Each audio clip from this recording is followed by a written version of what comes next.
The sound of silverware clinking against fine china filled the dining room of Le Sereno, one of Chicago's most exclusive restaurants. Crystal chandeliers cast warm amber light across white tablecloths, and soft piano music drifted through the air like a forgotten promise. I sat across from Darren, my hands folded tightly in my lap, trying to make myself as small as possible. This was a mistake. I knew it the moment I agreed to meet him, but he had been so persistent, calling and texting for weeks, showing up at my school, leaving flowers on my doorstep with notes that read, "We need to talk," in his slanted handwriting. "You look beautiful tonight, Elena," Darren said, his voice smooth as honey to anyone listening nearby. But I heard the edge beneath it, sharp as broken glass. His smile didn't reach his eyes. It never did. "I've missed you so much. Don't you miss what we had?" I wanted to tell him no. I wanted to stand up and walk away, but my body remembered things my mind tried to forget. The bruises hidden under long sleeves, the late nights crying in the bathroom, the apologies that came with flowers and promises he never kept. Instead, I nodded slightly, my throat too tight to speak. "That's my girl," he murmured, leaning forward. To anyone watching, we looked like a couple rekindling their romance.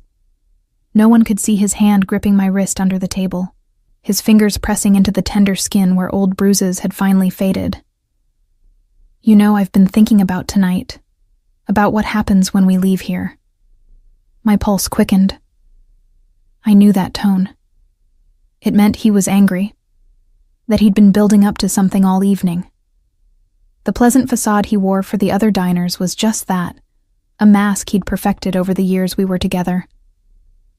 "When we walk out of here," he continued, his voice dropping to a whisper only I could hear, "you're going to be covered in bruises for thinking you could just leave me, for daring to ignore my calls, for making me chase you like some pathetic fool." I swallowed hard, my eyes fixed on the untouched food before me. The scallops that had looked so appetizing when they arrived now seemed to mock me. My stomach churned. I wanted to scream, to call for help, but who would believe me? Darren was charming, successful, respected in his firm. I was just a quiet elementary school teacher who barely spoke above a whisper in public. "You're not going to say anything?" he asked, his smile widening as a waiter passed by our table. "That's good. That's very good, Elena. You're learning." I felt tears threatening but blinked them back. I wouldn't give him the satisfaction of seeing me cry here, not in public. I'd learned that lesson too. Crying only made things worse. It fed something dark inside him, something that enjoyed my fear. That's when I noticed the man at the next table. He was sitting alone, a glass of whiskey in his hand, dressed in an impeccably tailored black suit that probably cost more than my monthly rent. His dark hair was slicked back perfectly, and even from the side, I could see the sharp angles of his jaw, the expensive watch glinting on his wrist. He looked like he belonged in a magazine spread about wealth and power. But what struck me most was the stillness about him. While everyone else in the restaurant chatted and laughed, he sat in perfect silence, his attention seemingly focused on his drink. Except I caught the slight tilt of his head, the way his fingers had stopped moving on the glass stem, the tension that had suddenly appeared in his shoulders. He had heard what Darren said. I was sure of it. For a moment, our eyes met. His were dark, almost black in the dim light, and there was something in them I couldn't quite name. Not pity. God, I'd seen enough pity to last a lifetime. But something else. Something that made my breath catch. Then Darren's voice pulled me back. "I need to use the restroom. Don't even think about leaving, Elena. You know I'll find you. I always do."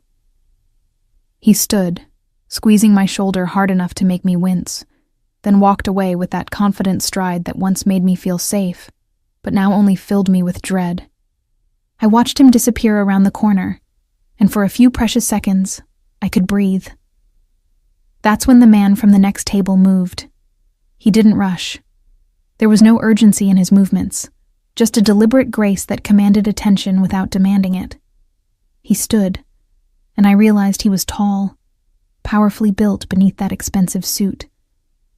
He walked the few steps to my table and stood there, looking down at me with those intense dark eyes.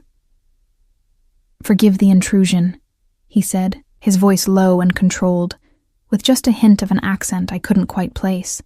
Italian, maybe. "But I couldn't help overhearing your companion. Are you here by choice?"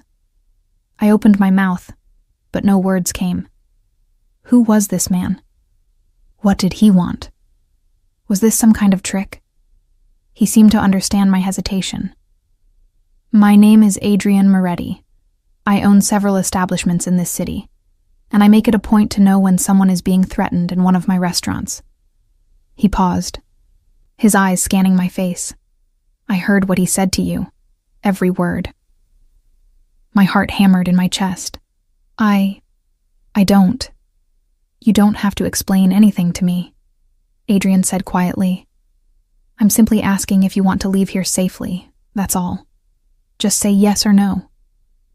Something in his tone, in the way he asked without demanding, made me believe him.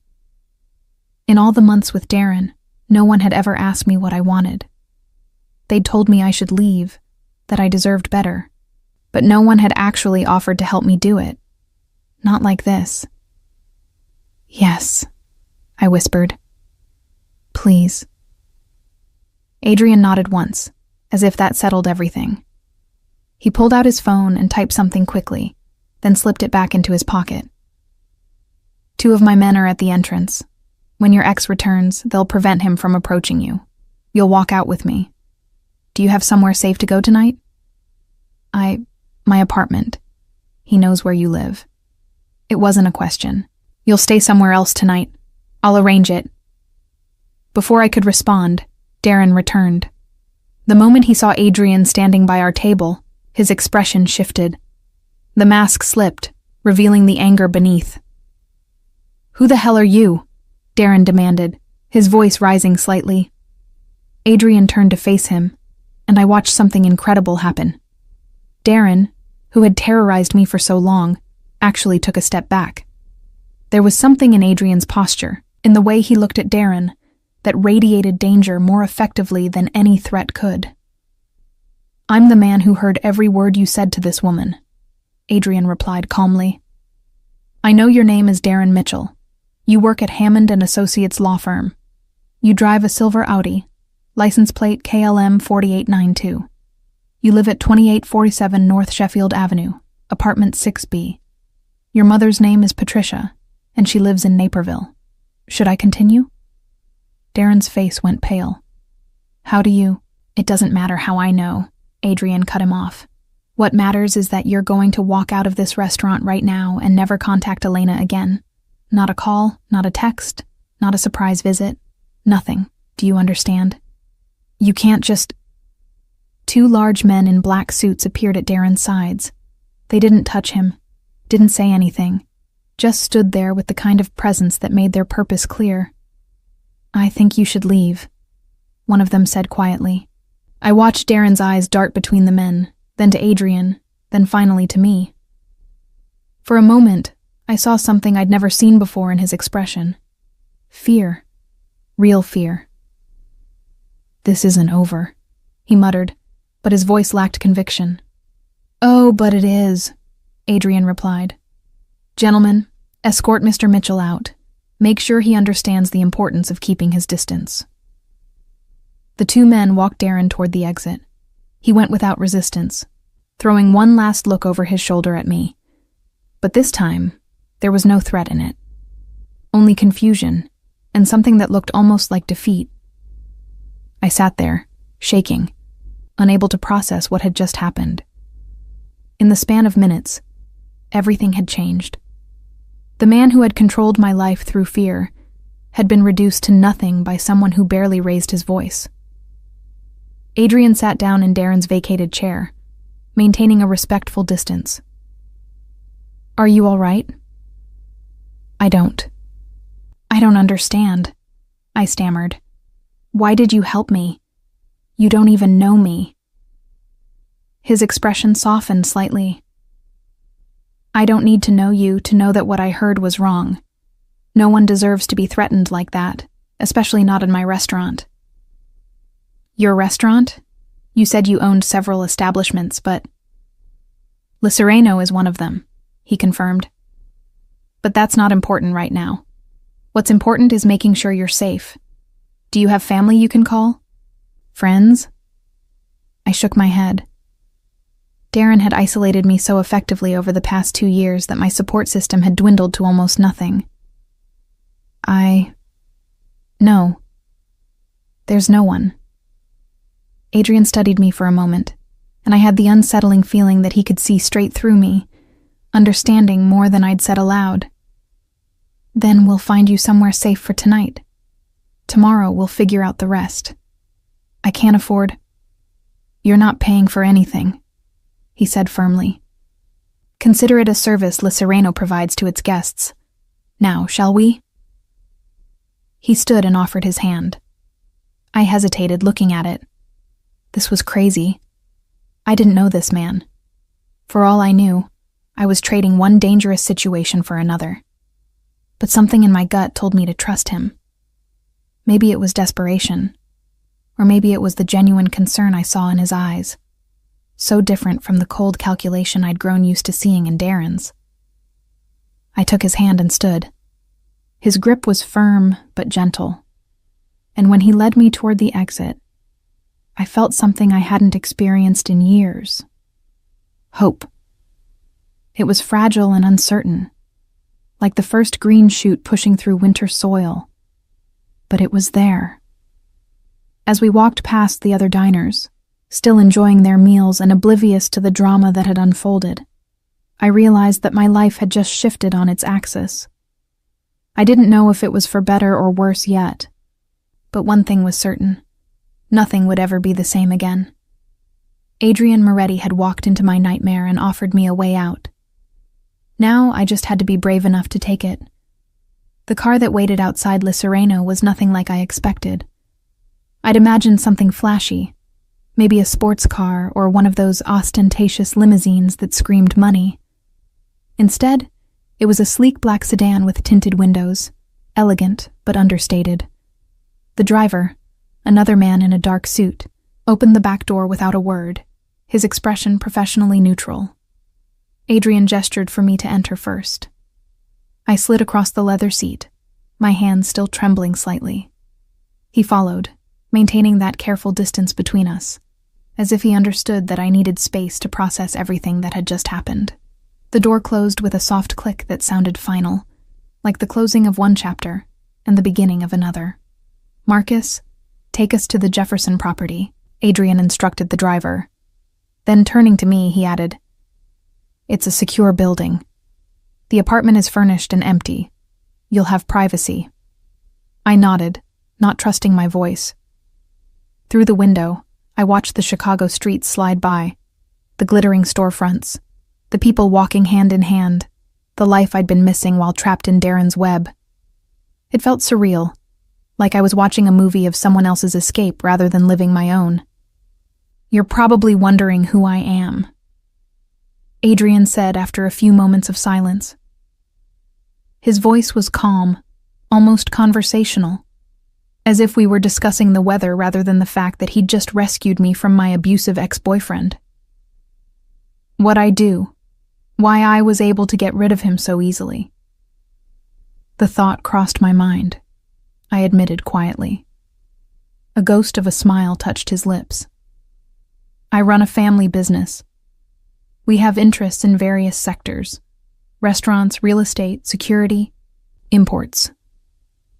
Some of our methods are unconventional, but I've always believed in a code: protect those who can't protect themselves, especially women and children." He wasn't telling me everything. I could hear it in the careful way he chose his words, in what he left unsaid. But I also heard the truth in his voice. He did believe in protecting people. And right now, that was enough. "I don't have money to pay you back for any of this," I said, needing him to understand. I'm just a teacher. I barely make enough to cover my rent and student loans." "I told you, you're not paying for anything," Adrian replied firmly. "This isn't a debt, Elena. It's simply the right thing to do." The way he said my name, with a slight softening of his accent on the vowels, made something flutter in my chest. I pushed the feeling down. This wasn't the time for whatever that was. "How did you know all that information about Darren?" I asked. "You rattled off his address, his license plate, everything so quickly." Adrian pulled out his phone and showed me a text message. It was from someone labeled Marco, and contained every detail he'd recited to Darren, time-stamped just minutes after Adrian had excused himself from his table. "I have resources. When I saw you sitting there, saw the fear in your eyes, I had a feeling I might need information quickly. So I made a call." "That fast?" "That fast," he confirmed. "I employ people who are very good at finding information. It's part of how I protect my interests." The car pulled up to a beautiful high-rise in downtown Chicago. The Jefferson, according to the discreet golden letters above the entrance. The building was all glass and modern architecture, the kind of place I'd never imagined stepping foot in, let alone staying. Marcus opened the door, and Adrian exited first, then offered his hand to help me out. I took it, still feeling like I was in some kind of dream. We walked through automatic doors into a lobby that looked like it belonged in a luxury hotel.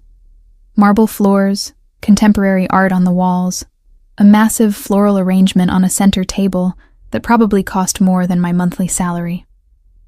The night concierge looked up from his desk, his eyes widening slightly when he saw Adrian. "Mr. Moretti, good evening." "David, the penthouse apartment is prepared?" "Yes, sir. I'll have the keys brought right up."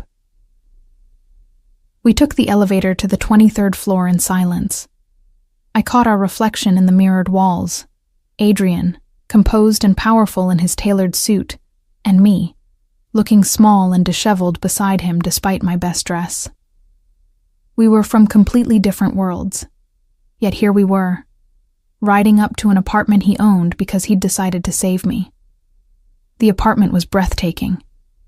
Floor-to-ceiling windows overlooked the city lights, the Chicago River a dark ribbon below. The furniture was modern and comfortable, all clean lines and neutral colors. A full kitchen, a spacious living room, and through an open door, I could see a bedroom with a massive bed covered in white linens. "The refrigerator is stocked with basics," Adrian said, walking to the kitchen and opening it to show me. "If you need anything else, there's a phone by the bed. Dial 0 and ask for anything you want.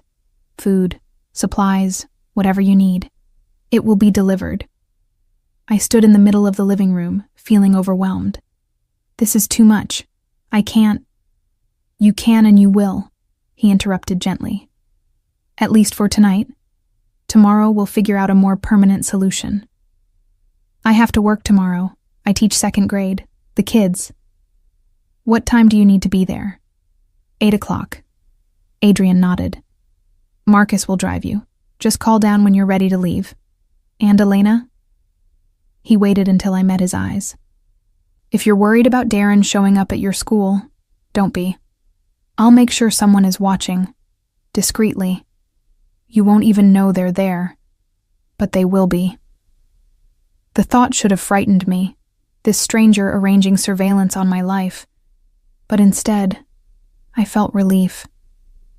For the first time in months, I might actually sleep through the night without jumping at every sound. "Why are you doing all this?" I asked again. "Please, I need to understand."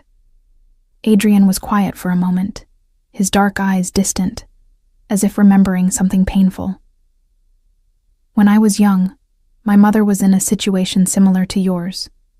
My father, before he became the man who raised me, was not a good person. He hurt her, controlled her. She had nowhere to go, no one to help her." He paused, his jaw tightening. By the time someone finally intervened, she'd already endured years of suffering. I swore then that if I ever had the power to stop something like that, I would. So when I heard what that man said to you, when I saw the fear in your eyes, he shook his head. I couldn't look away. My throat tightened with unexpected emotion. I'm sorry about your mother. She's strong now, stronger than anyone I know, but those scars don't ever fully heal. He looked at me intently. You're strong too, Elena. You just don't see it yet, but you will. I didn't feel strong. I felt like I was barely holding myself together. But something about the certainty in his voice made me want to believe him. Adrian moved toward the door. I should go. You need rest. But before I leave... He pulled a card from his wallet and placed it on the kitchen counter. My personal number. If you need anything, any time of day or night, you call me. Understood? I walked over and picked up the card. It was simple, just his name and a phone number embossed in black ink. Thank you, Adrian, for everything. I don't know how I'll ever... Don't thank me yet, he said with a slight smile. Just focus on getting through tonight. Everything else, we'll handle as it comes. After he left, I stood alone in the apartment, listening to the silence. It was different from the silence in my old place. Not oppressive or threatening, but peaceful. Safe. I walked to the windows and looked out at the city, at all those lights representing lives being lived. And for the first time in years, I felt like mine might actually be worth living again. I took a long shower, washing away the fear and tension of the evening. The bathroom was stocked with expensive toiletries, fluffy towels, everything I could possibly need. When I finally climbed into the bed, the sheets were soft as clouds, and despite everything that had happened, I felt myself drifting off almost immediately. My last thought before sleep claimed me was of Adrian's eyes, dark and intense, but somehow kind. He'd promised to keep me safe, and somehow, impossibly, I believed him. I dreamed of bruises fading, of doors opening, of walking through Chicago streets without looking over my shoulder. When I woke in the morning to sunlight streaming through those massive windows, I realized it was the first night in months that I hadn't had a nightmare. Maybe Adrian Moretti had given me more than just a safe place to sleep. Maybe he'd given me back something I thought I'd lost forever. The ability to hope. The morning sunlight transformed the apartment into something even more beautiful than it had seemed the night before. I woke slowly, confused at first by the unfamiliar surroundings, then remembered everything in a rush.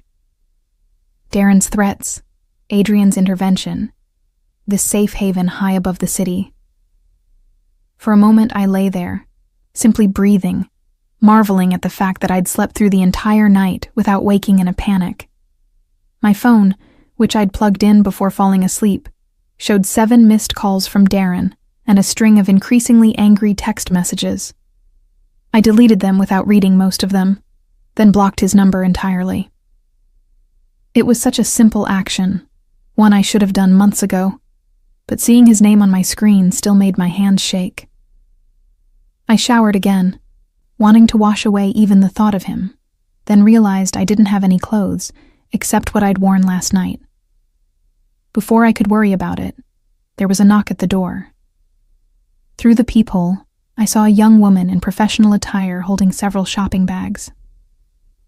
"Ms. Elena?" she called softly. "Mr. Moretti sent some things for you."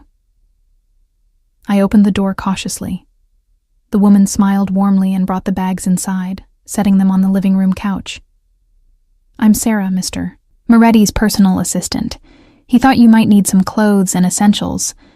I took the liberty of choosing some basic items, comfortable professional pieces suitable for your work. If anything doesn't fit or isn't to your taste, just let me know and I'll exchange them immediately." Inside the bags were several complete outfits: blouses, slacks, a cardigan, even undergarments and shoes, all in my size. There was also a bag with makeup, basic toiletries, and other necessities. Everything was thoughtful, practical, nothing extravagant or invasive. "How did he know my sizes?" I asked, bewildered. Sarah smiled. "Mr. Moretti is very observant, but if anything isn't quite right, we'll fix it." "This is too much. I can't accept all this." "It's already done," Sarah said kindly. "Mr. Moretti was very clear about making sure you had what you needed. He also wanted me to give you this." She handed me an envelope. "Your driver is downstairs whenever you're ready. Do you need anything else?" I shook my head, still overwhelmed. After Sarah left, I opened the envelope. Inside was a note in strong masculine handwriting. "Focus on your students today. Everything else is taken care of. A.M." I got dressed in one of the outfits, gray slacks and a soft blue blouse that actually fit perfectly. Looking at myself in the mirror, I barely recognized the woman staring back. She looked calm, put together, like someone who had her life under control. It was a strange feeling. Marcus was indeed waiting downstairs. The drive to Horace Mann Elementary School, where I taught, was quiet and efficient. As we pulled up to the front entrance, Marcus turned to me. "I'll be parked across the street. If you need anything, you have Mr. Moretti's number, but I'll also be right here." "This really isn't necessary," I protested weakly. "Mr. Moretti believes it is," Marcus replied simply. "And with respect, ma'am, after what I heard happened last night, I agree with him. My students were a welcome distraction. Their innocent enthusiasm, their questions and laughter, reminded me why I'd become a teacher in the first place. 7-year-olds don't care about your personal problems or your complicated life. They just want to know if they can have extra time at recess and whether you like the drawing they made of their cat." During my lunch break, I sat in my empty classroom, eating the sandwich I'd found packed in one of the bags Sarah had brought. My classroom was my sanctuary, the one place where I'd always felt competent and valued. The walls were covered with student artwork, alphabet charts, and motivational posters. On my desk sat a photo of my parents, who'd passed away in a car accident 5 years ago, before Darren, before everything fell apart. My phone buzzed with a text from an unknown number. "How is your day going? Adrian." I stared at it, unsure how to respond. Finally, I typed, "Good. Thank you for everything this morning. It was too much, but I'm grateful." His response came quickly. "Not too much. Just enough. Are you comfortable?" "Yes. My driver is very professional. Marcus is one of my most trusted people. You're safe with him. A.M." I found myself smiling at the way he signed his texts, formal even in this casual medium. Before I could overthink it, I typed, "Can I ask you something?" "Anything. What do you get out of this? I know you said it's the right thing to do, but there has to be more to it." The response took longer this time. Honestly, I don't know. When I heard him threaten you, something in me just decided. Maybe it's because I've seen too much cruelty in my life, and I'm tired of looking away. Or maybe it's because when you looked at me last night, I saw someone who deserved better than what she was getting. Does that answer your question? I think so. Thank you for being honest. I'll always be honest with you, Elena. That's a promise. The rest of the school day passed in a blur. When the final bell rang and my students scattered, I found myself reluctant to leave the safety of my classroom. But Marcus was waiting, patient and professional, and I knew I couldn't hide here forever. On the drive back to the apartment, I made a decision. "Marcus, can you take me to my old apartment first? I need to get some of my things." He glanced at me in the rearview mirror. "Mr. Moretti would want me to check with him first, ma'am." "Please, it's my apartment, my things. I can't just abandon my whole life. I need clothes, my books, my life is in that apartment." Marcus was quiet for a moment, then pulled over and made a call. I couldn't hear what he said, but after a brief conversation, he nodded. Mr. Moretti says I'm to accompany you inside and that we don't linger. He's sending additional support as backup. By the time we reached my building, a modest 3-story walk-up in a decent but unremarkable neighborhood, another car was already there.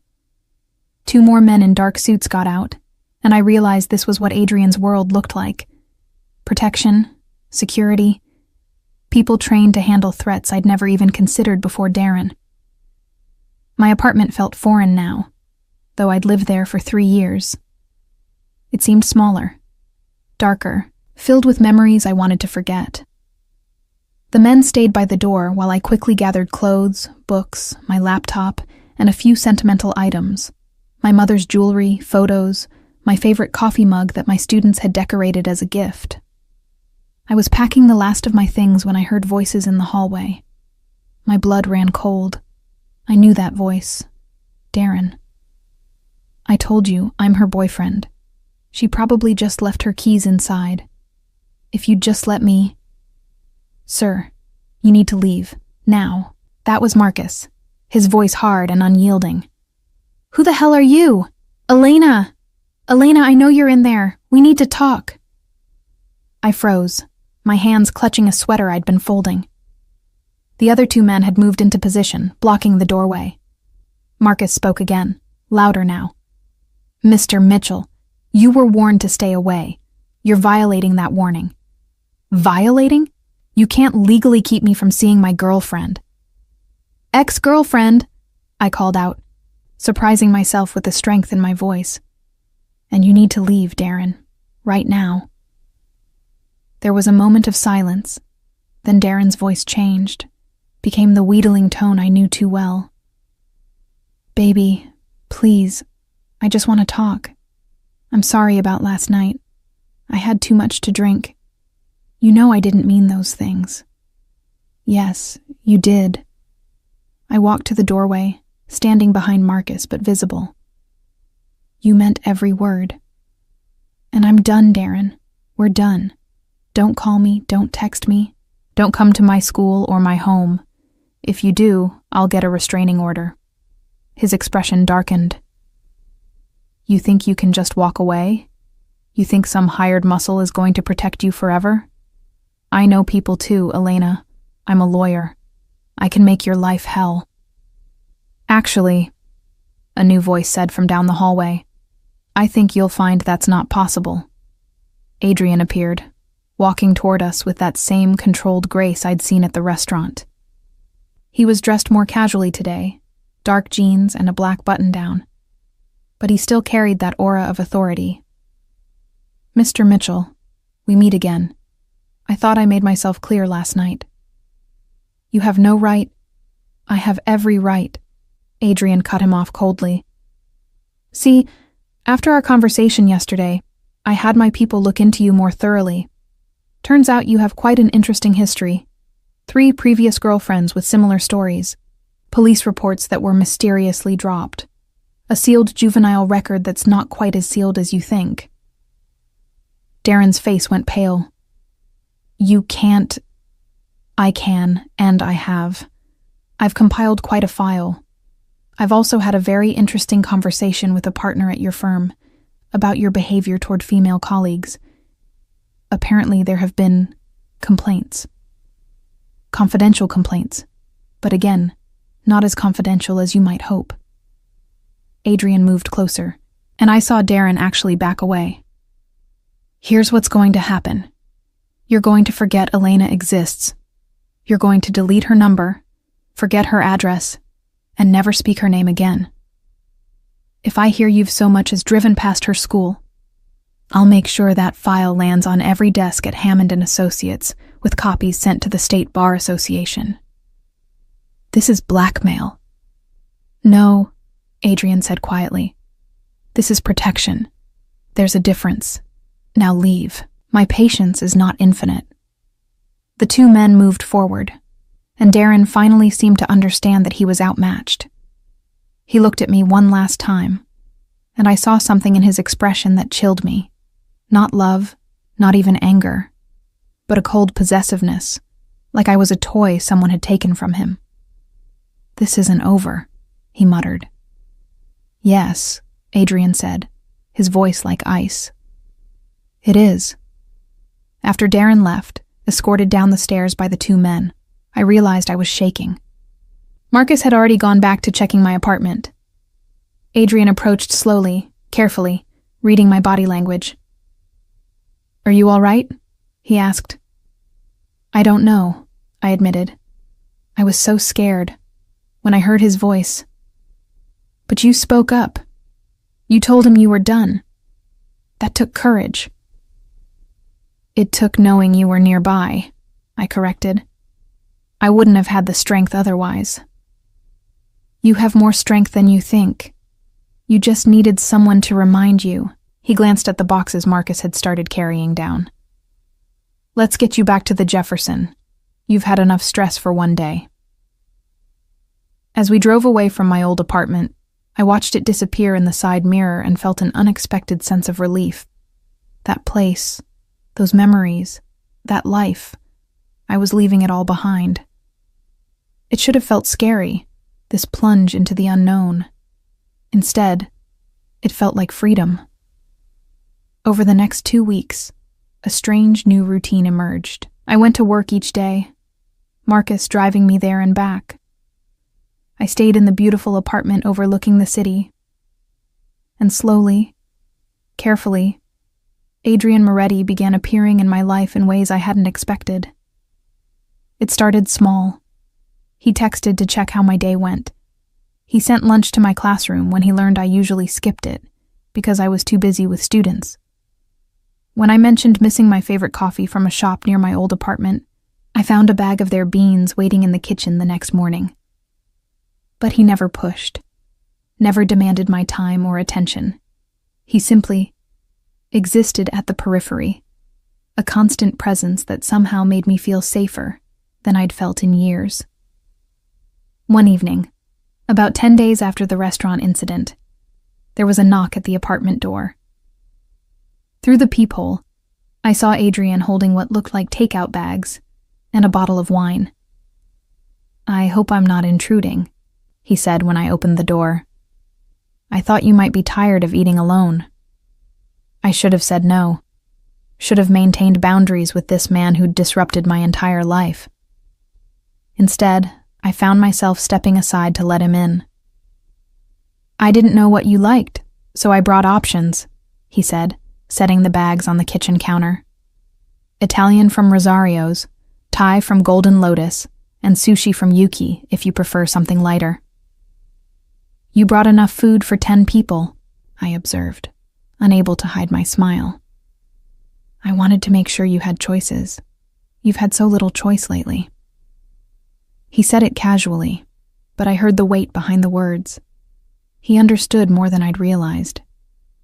We ended up eating the Thai food, pad Thai and green curry that tasted like heaven, sitting at the dining table with the city lights twinkling below us. Adrian asked about my students, and I found myself telling stories I hadn't shared with anyone in months. About Emma, who couldn't sit still, but had the kindest heart. About Marcus, coincidentally, sharing a name with my driver, who struggled with reading but never gave up. About the whole beautiful, chaotic world of second graders who still believed adults could fix anything. You love them, Adrian observed. I do. They're the reason I kept going when things were bad. I couldn't let them down, even if I was letting myself down. You weren't letting yourself down, Elena. You were surviving. There's a difference. We talked for hours, about everything and nothing. He told me about growing up in his family, about the weight of expectations and the price of power. I told him about losing my parents, about the loneliness that had made me vulnerable to someone like Darren in the first place. I thought he was saving me, I admitted. I was alone, grieving, struggling with bills and just existing. He seemed so stable, so together. I thought I was lucky that he noticed me. He was the lucky one, Adrian said quietly, and he was too stupid to realize it. Something in his tone made me look up from my wine glass. He was watching me with an intensity that should have frightened me but didn't. His dark eyes held something I couldn't quite name. Admiration, maybe, or something deeper. "Adrian," I started, not sure what I was going to say. "I should go," he said, standing abruptly. "It's late. You need rest." "You don't have to." "I do." He moved toward the door, then paused. "Elena, I need you to know something. I'm not doing any of this because I expect anything from you. I'm not trying to replace what you had with someone better or insert myself into your life in some possessive way. I want you to have the space to figure out who you are without fear. That's all." After he left, I sat in the quiet apartment, thinking about his words. The thing was, I was starting to realize that Adrian Moretti, dangerous man, powerful boss, protector of those who couldn't protect themselves, was becoming more than just my benefactor. He was becoming something I hadn't expected. A friend. The next few weeks followed a similar pattern. Adrian would visit occasionally, always bringing food, always respectful of my space. We'd talk for hours, and I began to see beyond the intimidating exterior to the man beneath. He was intelligent, surprisingly funny, and carried a sadness that mirrored my own. One Saturday, he invited me to go for a walk along the Chicago River. I'd been cooped up in the apartment and at school for weeks, and the idea of fresh air and sunshine was irresistible. "I should tell you something," Adrian said as we walked along the path, watching boats drift by. "I've been looking into the process of getting you a new apartment. Something in your name, in a secure building. I know you can't stay at the Jefferson forever." My heart sank. Of course he was right. This arrangement couldn't be permanent. "I appreciate everything you've done, but I can't afford..." "The building I'm thinking of has rent-controlled units for teachers. It's actually within your budget. I just happen to own the building, which means I can expedite the application process and ensure you get a unit on a higher floor with good security." "You own apartment buildings for teachers?" "I own many apartment buildings. Some of them happen to be affordable. It's good business, stable tenants, steady income. But in this case, yes, I'm using my ownership to help you. Is that all right?" I thought about it. It wasn't charity if I was paying fair rent. And I did need a place of my own. Something that was mine. "Yes, thank you." We walked in comfortable silence for a while. The sun was warm on my face, and for the first time in months, I felt like a normal person doing normal things. Not a victim, not a charity case, just a woman taking a walk on a beautiful day. "Can I ask you something personal?" I ventured. "Always." "Are you married? Do you have someone?" Adrian was quiet for a moment. "I was married once, a long time ago. It didn't work out. She wanted a different life than the one I could give her. No children, no current romantic entanglements. My work doesn't leave much room for relationships." "That sounds lonely." "It is," he admitted, "but it's safer for everyone involved." I understood what he meant. A man in his position, with his resources and his enemies, because I knew now that he must have enemies, couldn't afford normal relationships. The people close to him would always be in danger. "What about you?" he asked. "Before Darren, was there anyone?" "A boyfriend in college. It ended amicably when we realized we wanted different things. He wanted to travel the world. I wanted to teach and have roots. We're still friends on social media, in that distant way where you like each other's posts, but never really talk. And after all this, what do you want now?" I thought about his question seriously. "I want to feel safe in my own skin. I want to go to work without looking over my shoulder. I want to come home to a place that's mine and not feel afraid. I want to remember who I was before Darren and figure out who I can be after him." "You'll get all of that," Adrian said with certainty. "I'll make sure of it. You can't protect me forever, No, he agreed. But I can protect you long enough for you to learn to protect yourself. A month after that night at Le Sereno, I moved into my new apartment. It wasn't as luxurious as the Jefferson penthouse, but it was perfect. A one-bedroom unit on the 8th floor of a well-maintained building in a safe neighborhood. I could afford the rent. I had a doorman, and the windows had actual locks that worked. It was mine. Adrian helped me move in, along with Marcus and Sarah.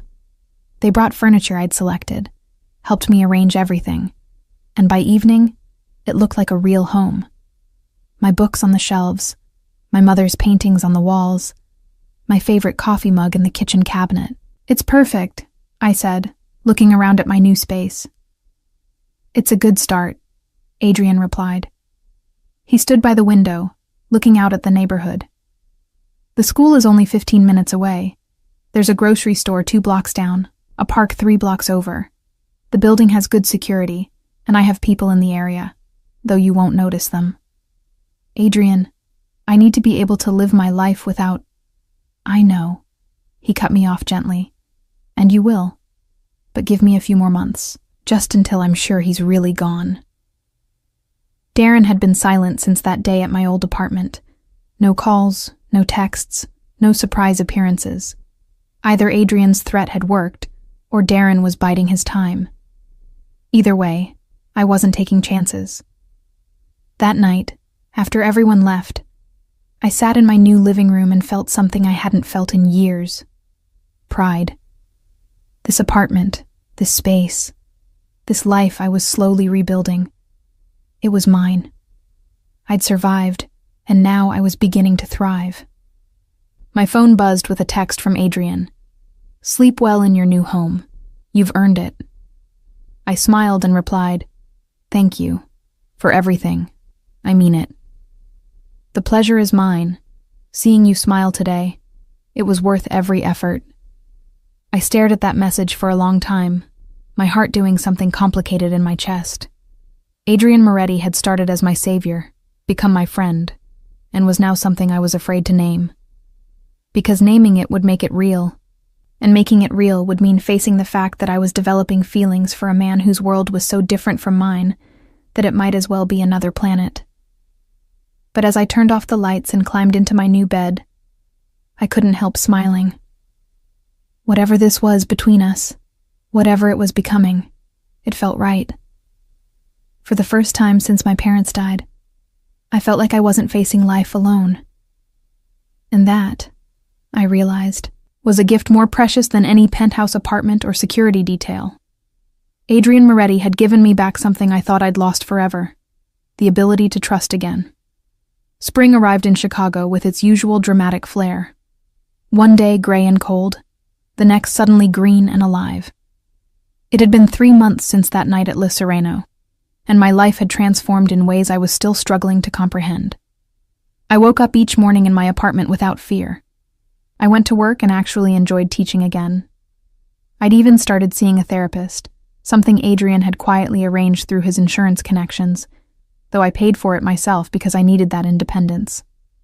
But the biggest change was Adrian himself.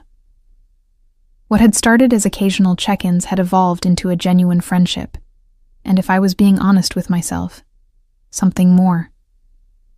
He came by my apartment once or twice a week, always calling first, always bringing something, coffee, dinner, books he thought I'd enjoy. We'd talk for hours, about everything from philosophy to the absurdities of second graders, to his complicated relationship with his family's business. I'm trying to shift things, he told me one evening, as we sat on my small balcony, watching the sunset paint the sky in shades of orange and pink. Move more of our operations into legitimate businesses, real estate, restaurants, import and export that doesn't involve anything questionable. But it's slow. There are expectations, traditions, people who resist change. It sounds exhausting, I observed. It is, but it's necessary. I don't want to be the man my grandfather was, or even the man my father was. I want to build something that doesn't require looking over my shoulder constantly.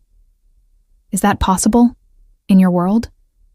He smiled, but it was tinged with sadness. I don't know, but I'm going to try. Maybe having a reason to try helps. The way he looked at me when he said it made my breath catch. We'd been dancing around this thing between us for months, never quite acknowledging it, never quite looking away from it either. Adrian, I started, but he shook his head. You don't have to say anything, Elena. I know this is complicated.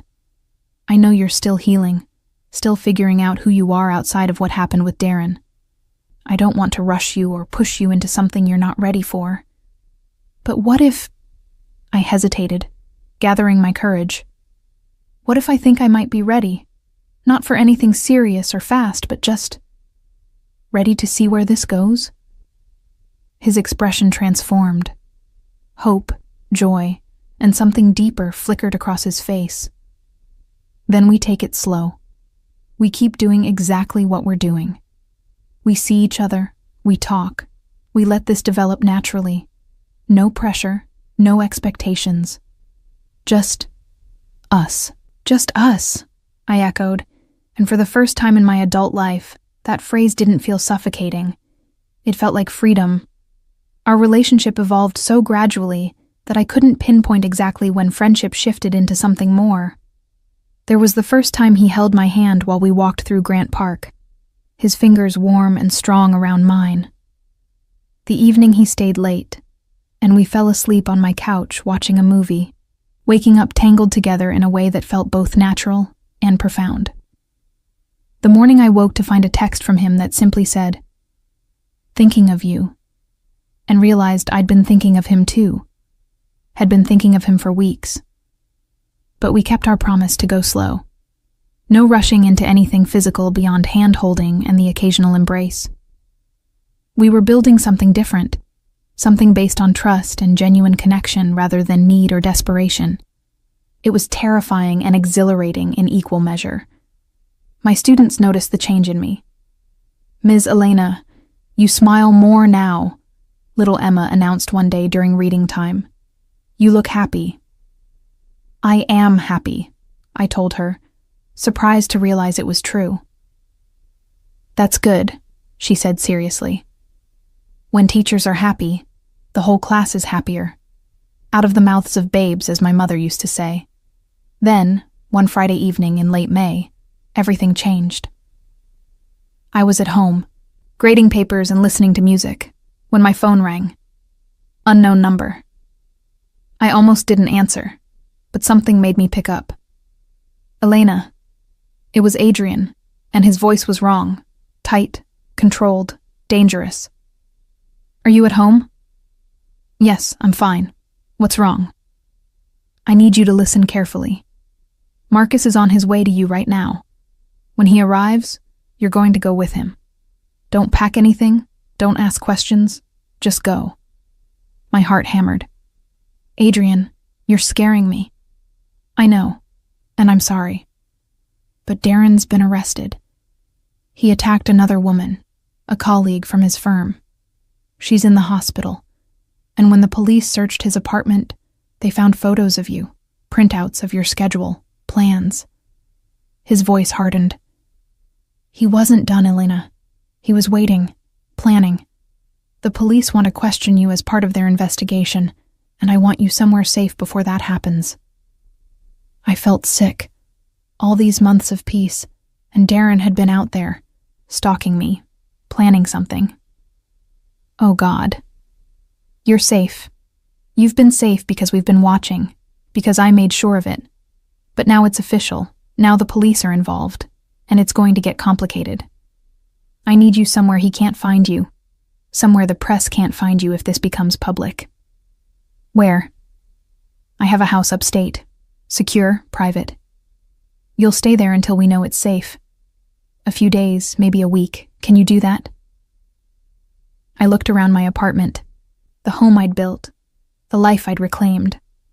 The thought of leaving it, even temporarily, made me want to cry. But the thought of Darren planning to hurt me, of him out there with photos and schedules and God knew what else, made the decision easy. "Yes, I can do that." "Good girl. Marcus will be there in 10 minutes.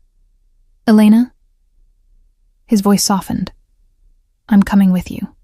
You won't be alone. I promise. True to his word, Adrian met us at his house. A beautiful, sprawling property surrounded by woods, with high fences and security that made my apartment building look like a toy. It was private, isolated, and under any other circumstances, would have been peaceful. That first night, I couldn't stop shaking. The reality of what could have happened, what Darren had been planning, crashed over me in waves. Adrian found me on the back deck, staring into the darkness, tears streaming down my face. Hey, he said softly, sitting beside me. Talk to me. I thought I was free. I thought it was over. But all this time he was out there, watching me, planning to. I couldn't finish the sentence. But he didn't. He won't. He's going to prison, Elena. The woman he attacked, she survived, she's pressing charges, and with the evidence they found, he's done. His legal career is over. His freedom is over. You won. Do you understand? You survived, and now you're free. Actually, truly free. I turned to him, and in the moonlight, I could see the intensity in his eyes. This man, this complicated, dangerous, unexpectedly gentle man, had saved me. Not just that night in the restaurant, but in all the days since. He'd given me space to heal, time to find myself, protection when I needed it, and friendship when I craved it. I don't know how to thank you, I whispered. You don't thank someone for caring about them, Adrian replied. That's not how this works. How does it work? He reached up and gently wiped away my tears. You care back, and you let yourself be happy. That's all I want, Elena. Your happiness.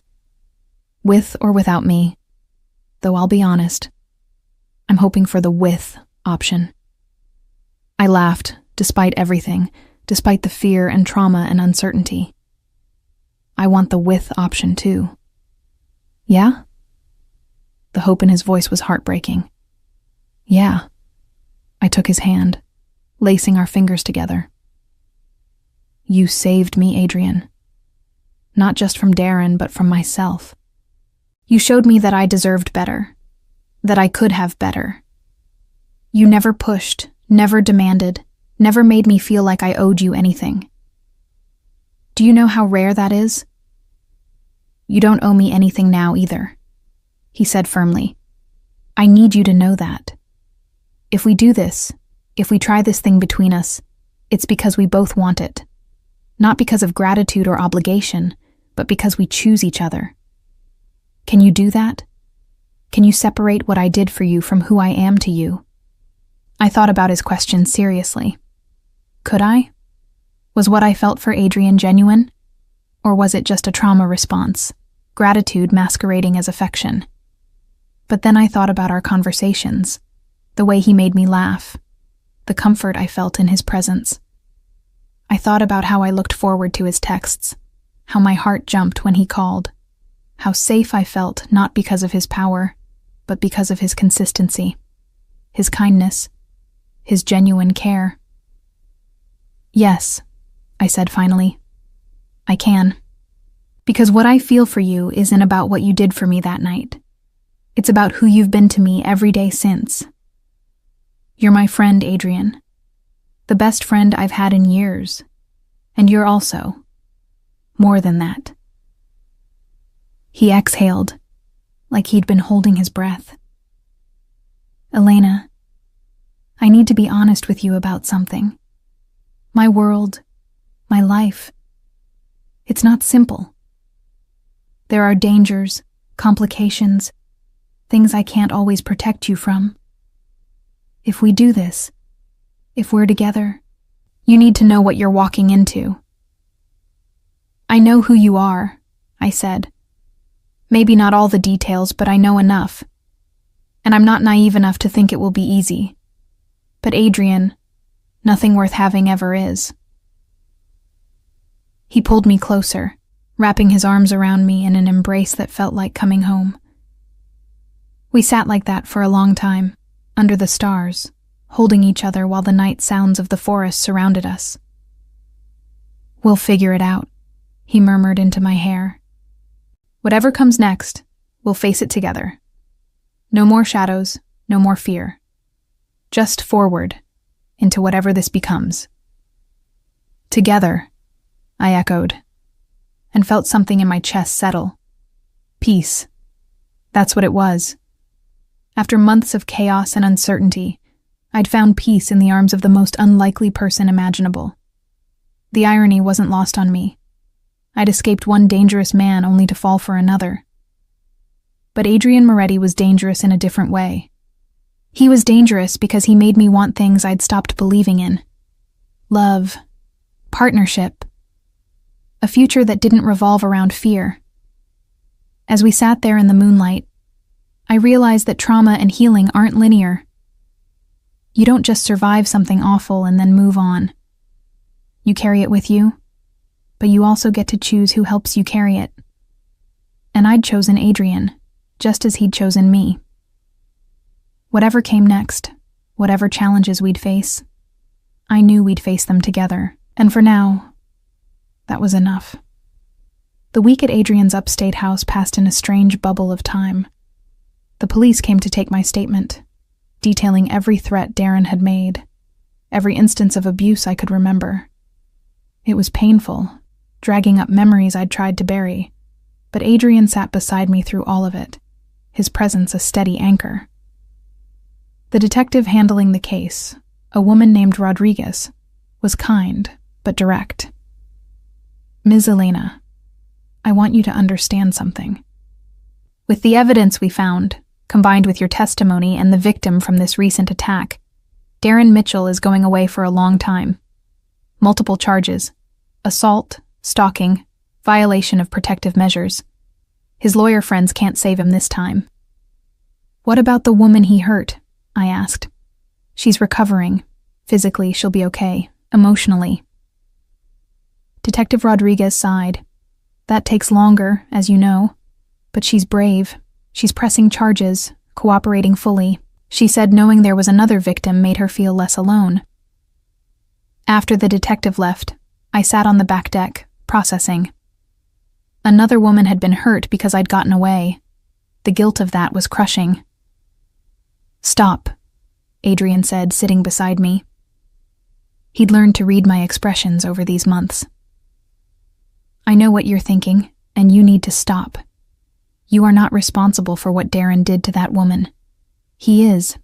His choices, his violence, his sickness. That's on him, not you." "But if I'd reported him earlier..." "He would have talked his way out of it," Adrian interrupted. "You know he would have. He had connections, money, a clean record. They would have dismissed it as a relationship dispute. Don't do this to yourself, Elena. Don't let him take anything else from you." I knew he was right, but knowing and feeling are different things.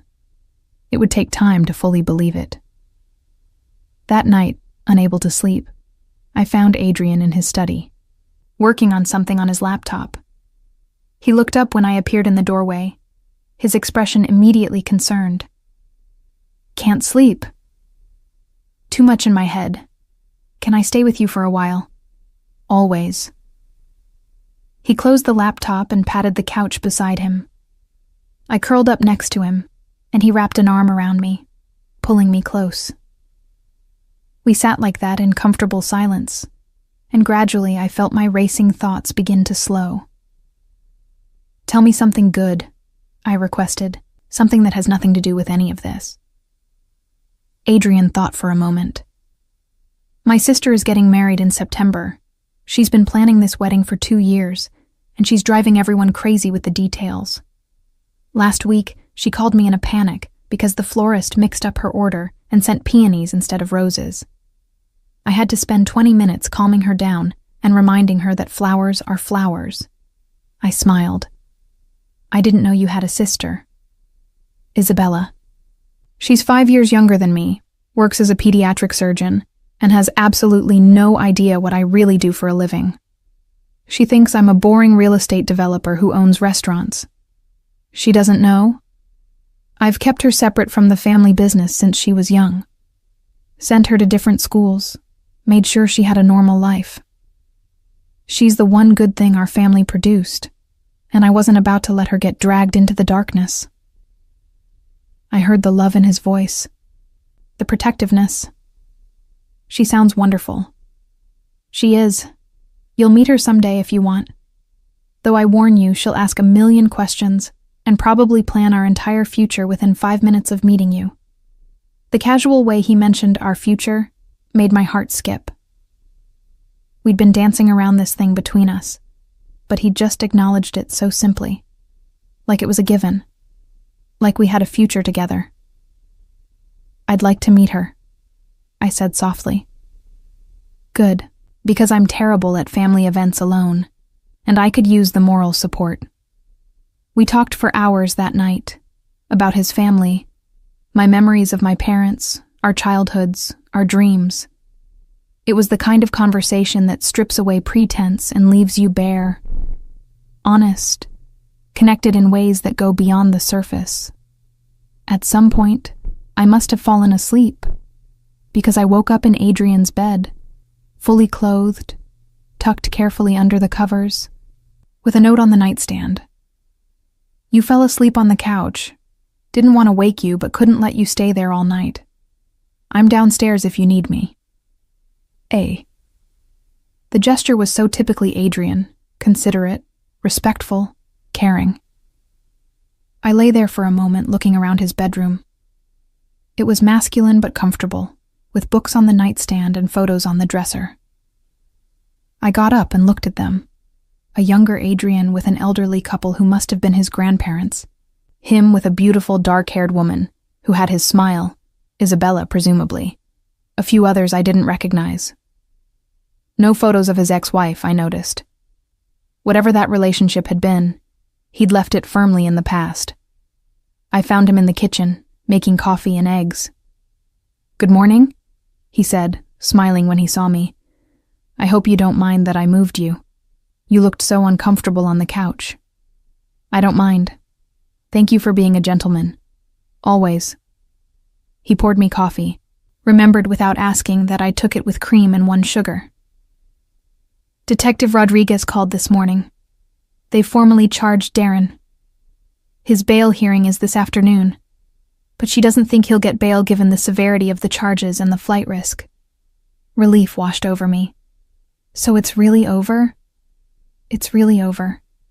You can go home, back to your life, back to your students. He can't touch you anymore. Home, my apartment, my classroom, my routine. I'd been here less than a week, but somehow it felt like longer. This place, with Adrian, had become its own kind of sanctuary. "When will you go back to the city?" I asked. "Whenever you're ready. I've been working remotely, so there's no rush. Unless you need space? Need to process all of this alone?" Did I? A week ago, I would have said yes. I'd been so focused on rebuilding my independence, on proving I could stand on my own. But I was learning that independence and connection weren't mutually exclusive. I could be strong and still want someone beside me. I could stand on my own and still choose to lean on someone when I needed to. "I don't need space," I said. "But I think I'm ready to go home. Back to normal life, whatever that looks like now." We drove back to Chicago that afternoon, the city skyline appearing on the horizon like an old friend. Marcus dropped us at my apartment building, and Adrian walked me up, carrying the small bag I'd packed. "I should let you settle in," he said at my door, but I could hear the reluctance in his voice. "Stay," I said impulsively. "For dinner. We can order in, watch a movie, just be normal for an evening." His smile was worth the risk of asking. "I'd like that." We ordered Thai food again. It had become our thing, apparently, and settled on the couch with a movie neither of us really paid attention to. Instead, we talked, laughed, and somewhere between the main course and dessert, Adrian took my hand. Elena, I need to say something, and I need you to really hear me. I turned to face him fully, my heart suddenly racing. These past months with you have been unexpected. I didn't plan to feel this way, didn't think I was capable of it anymore. But you've reminded me that there's more to life than business and obligations and maintaining power. You've made me want things I stopped believing in, a real relationship, partnership, maybe even. He paused, looking almost vulnerable. Maybe even love. Tears pricked my eyes. Adrian, I'm not asking you to say it back, he continued quickly. I know you're still healing, still figuring things out. I just needed you to know where I stand, what this means to me. You're not just someone I helped, Elena. You're someone I want in my life, in every way that matters. If you'll have me. I thought about all the ways I could respond, all the logical reasons to move slowly, to be cautious. But then I thought about who Adrian had been to me from the very beginning. Not my savior, though he'd saved me, but my friend, my partner, my unexpected anchor in a storm I'd been drowning in. I'm falling for you, I said, the words feeling both terrifying and freeing. I tried not to, tried to keep things separate, but I can't. You're everything I didn't know I needed, Adrian. You're safe and exciting and challenging and comfortable all at once. And I don't know what the future looks like, but I know I want you in it. He cupped my face in his hands, his touch gentle. Can I kiss you? I've been waiting for you to ask. The kiss was soft, careful, full of promise rather than demand. It tasted like possibility, like second chances, like everything that had gone wrong somehow leading to this one perfect moment. When we pulled apart, we were both smiling. Well, Adrian said, his voice slightly breathless. That was worth the wait. I laughed, feeling lighter than I had in years. What happens now? Now we figure it out together. No rushing, no pressure. We date like normal people, or as normal as we can be, given who I am. We see where this goes. And whenever you need space or time or just to slow down, you tell me. Deal? Deal. He stayed that night, sleeping on my couch despite my half-hearted protests that he could take the bed. But when I woke in the middle of the night from a nightmare, Darren, his threats, the fear, Adrian was there within seconds, holding me until the shaking stopped. I've got you, he murmured. You're safe. He can't hurt you anymore. And for the first time, I truly believed it. The months that followed weren't always easy. I had moments of panic, times when intimacy felt frightening, days when the trauma resurfaced and threatened to pull me under. But Adrian was patient, never pushing, always there when I needed him and giving me space when I didn't.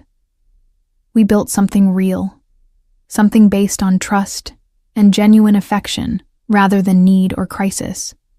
He met my colleagues at a school fundraiser and charmed them all.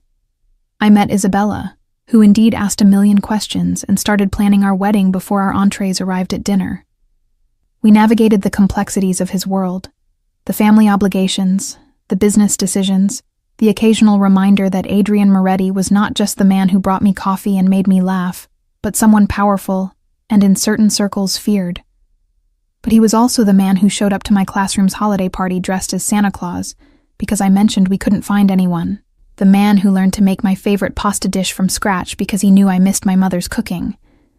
The man who, on the anniversary of that night at Le Sereno, took me back to the restaurant and proposed at the same table where we'd first met. I know it hasn't been that long, he said, the ring box open in his hand. And I know you might want more time. But Elena, I've never been more certain of anything in my life. You're it for me. The person who made me believe in goodness again, who reminded me that power without compassion is worthless. I love you. Will you marry me? Through happy tears, I said yes. Not because he'd saved me from Darren, though he had. Not because I felt obligated or grateful, though I was both, but because Adrian Moretti had become my partner, my best friend, my unexpected love story in the middle of what should have been my darkest chapter. Darren Mitchell was sentenced to 12 years in prison. The trial was difficult. I had to testify, had to relive everything. But with Adrian beside me and Detective Rodriguez's support, I got through it. The woman Darren had attacked was there too, and afterward, we spoke briefly. "Thank you," she said, "for being brave enough to come forward. I know it wasn't easy." "Thank you," I replied, "for pressing charges, for making sure he couldn't do this to anyone else." Now, we weren't friends. The circumstances were too awful for that. But we understood each other. We were survivors, moving forward into lives that Darren Mitchell no longer controlled. On a sunny afternoon in September, I stood in a garden surrounded by flowers and friends, wearing a simple white dress and holding a bouquet of peonies. Isabella's flower mix-up had actually been perfect. Adrian stood at the end of the aisle in a black suit, looking at me like I was the only person in the world. As I walked toward him, I thought about that night at Le Sereno, how terrified I'd been, how hopeless everything had seemed. I thought about the man who'd overheard a threat and decided to act, who'd given me safety when I needed it most, who'd become so much more than my protector. "Hi," Adrian said when I reached him, his voice full of emotion. "Hi," I replied, smiling through happy tears. The ceremony was beautiful, the vows heartfelt. But what I remember most was the moment after, when Adrian pulled me close and whispered, "Thank you for giving me a reason to be better. Thank you for choosing me. Thank you for seeing me when I couldn't see myself," I whispered back. "Thank you for reminding me what love should look like." And as we walked back down the aisle together, hand in hand, I realized that sometimes the worst moments of our lives lead us exactly where we need to be. Darren's threats had brought me to that restaurant. Fear had kept me in that seat. But courage, my courage, and Adrian's intervention, had started something neither of us expected. Love doesn't always arrive the way we think it will. Sometimes it comes in the middle of trauma, wearing an expensive suit and speaking with quiet authority. Sometimes it comes from the most unlikely person, at the most impossible time, changing everything we thought we knew about ourselves and what we deserved. Adrian Moretti had saved me that night. Yes. But more than that, he'd shown me I was worth saving. And in learning to love him, I'd learned to love myself again too. That's the real happy ending. Not that I found someone powerful to protect me, but that I found someone who helped me remember my own power. Not that he rescued me, but that he gave me the space and support to rescue myself. And together, we built something beautiful from the ashes of what should have destroyed me. That's not just survival. That's victory.